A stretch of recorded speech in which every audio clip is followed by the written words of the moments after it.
And Prime Minister Narendra Modi has tweeted about the development projects in Kushinagar, the inauguration of the Kushinagar airport, talking about bringing better infrastructure to Kushinagar and improving the quality of life for the people there. I'm just going to move here and stay on the screen here, where in a series of tweets, he's also confirmed not just putting out the developmental projects of Kushinagar, the important connectivity for the Buddhist pilgrimage circuit, but he's also talked about a meeting Namal Rajapaksa, the son of Mahinda Rajapaksa, and where it was Namal Rajapaksa handing over the first copy of English, Sinhala and Tamil translations of the Bhagavad Gita to Prime Minister Narendra Modi. So he was also present there. It is a big initiative. There were a lot of Buddhist monks from the world over. The Thailand ambassador also thanking India and Prime Minister Narendra Modi for the project of the airport there. These are the meeting pictures of his meeting with Namal Rajapaksa that he has tweeted. Prime Minister Narendra Modi also talking about the infrastructure projects of roads and the airport that is going to be built. And then he's also talked about the future of Uttar Pradesh, saying Uttar Pradesh में अब मूल सुविधाएं तेजी से गरीबों तक पहुंच रही हैं, जिससे उन्हें यह एहसास हो रहा है कि आज जो सरकार है वो उनका दर्द और परेशानी समझ सकती है. Let's listen into what the Prime Minister said. भगवान बुद्ध से जुड़े स्थानों को विकसित करने के लिए, बेहतर कनेक्टिविटी के लिए, श्रद्धालुओं की सुविधा के निर्माण पर भारत द्वारा आज विशेष ध्यान दिया जा रहा है. कुशीनगर का विकास यूपी सरकार और केंद्र सरकार की प्राथमिकताओं में है. UP Bureau Chief Pranshu Mishra with us. Pranshu, this Kushinagar sector and this group, and today the inauguration happening on Valmiki Jayanti, political messaging and optics at various levels. Yes, that's right. In fact, it's a big growth story that has been unleashed in Kushinagar today, Anand. In fact, the fact that this Kushinagar gets an international airport, that is going to boost tourism not just only in the eastern Uttar Pradesh belt, but also, in large pockets of Bihar, because it happens to be the only international airport now in this region of eastern Uttar Pradesh, and can also cater to a lot of people who want to go to places like Bodhi Gaya in Bihar, which also falls under the Buddha circuit. So that's clearly, a big push forward as far as development story is concerned. And the state, which is headed to UP elections, we should keep in mind that Prime Minister insisted again on the benefits of double engine ki sarkar, and that's what the message BJP wants to send across to the people of Uttar Pradesh. Thank you for your inputs, Pranshu. Moving on here on the Nation at 5, and we are counting down to 100 crore vaccines as we set up our campaign to spread vaccine awareness. At a time when India was battling vaccine hesitancy at the peak of the second wave, we launched this campaign because we knew that it was possible to get to that 100 crore mark. And we are inching closer, ladies and gentlemen, to that magic number of 100 crore. Here's Sanjeevni.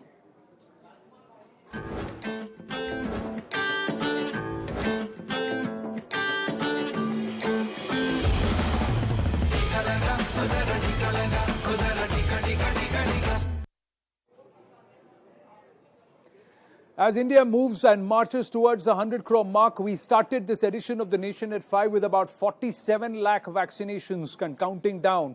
But it's down to 46 lakh 23,400 odd vaccinations. And this is what we've been able to achieve as a nation.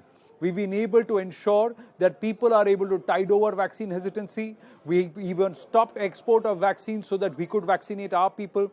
When we say 100 crore vaccinations, that means nearly everybody who's eligible for the vaccine, every adult who's eligible to get vaccinated, the adult population across our country is vaccinated. And that will happen perhaps later tonight or early tomorrow morning, ladies and gentlemen.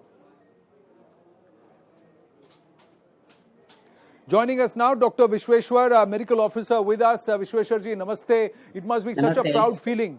From a time जब लोग टीका नहीं लगवाना चाहते थे, आज 100 करोड़ टीके लगने वाले हैं. सिर्फ 46 लाख टीके और बचे हैं. Yeah. Really, it is a great achievement, one should say, because we know what the difficulties are at the field level for immunizing our children, which is just 10% of the total population. It is a hectic job, but considering our population at 1.2 crores, 1.20 crores, rather 120 crores, we have achieved 100 crores is really an awesome achievement, one should say. True, and we are also looking at nearly about 30% of the adult population vaccinated at least twice. 99 crore 53 lakh 80,000. By the time we finish this conversation, it will become it'll be close to 53 lakh 81,000 by the time we finish this conversation. But it's a long journey.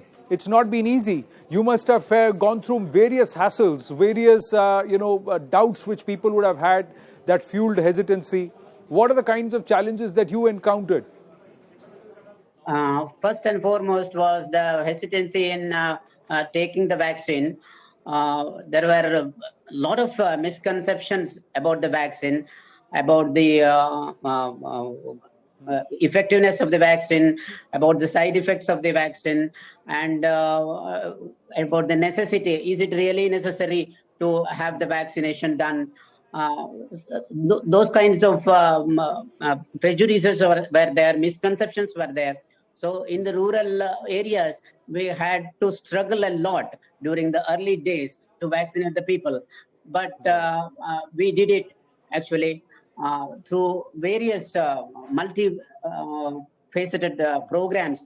We could achieve it. We did the IEC, information, education, and counseling part of it very effectively. And our field workers have been wonderful through ASHA workers, health assistants, Anganwadi workers, and all other departments also, education department, revenue department, all the departments also came together to help us, support us, and join with the campaign. That is why we have been able to achieve such a big number in vaccinating the people today. Absolutely, and those who got vaccinated also became champions, and then they amplified the noise, so there was an exponential effect too, and many hands coming together, many fingers coming together to make one strong hand. That's what we have seen on ground, with all the departments coming together, coordinating, cooperating, and facilitating the vaccination drive on ground. Dr. Vishweshwar, to you and to your team and many other doctors across the country, congratulations and commendations for what is nothing but a historical figure. We as a nation have told the world what you thought was impossible, we've made it possible. Thank you very, very much. And ladies and gentlemen, as part of Network 18 and Federal Bank's campaign Sanjeevani, we have also instituted a WhatsApp helpline number where questions like, are sanitizers harmful, do vaccines alter your DNA, will I continue to get COVID, and what is the level of COVID, will it be long COVID despite getting both the vaccines? Questions that come to our mind, those can be answered. Just send in your questions to this number 7977773753. You'll promptly receive answers, information that's been cross-checked, verified. So go ahead, WhatsApp your questions on COVID-19 and get all the information you need. The number is, and I repeat, 7977773753. See you after a break.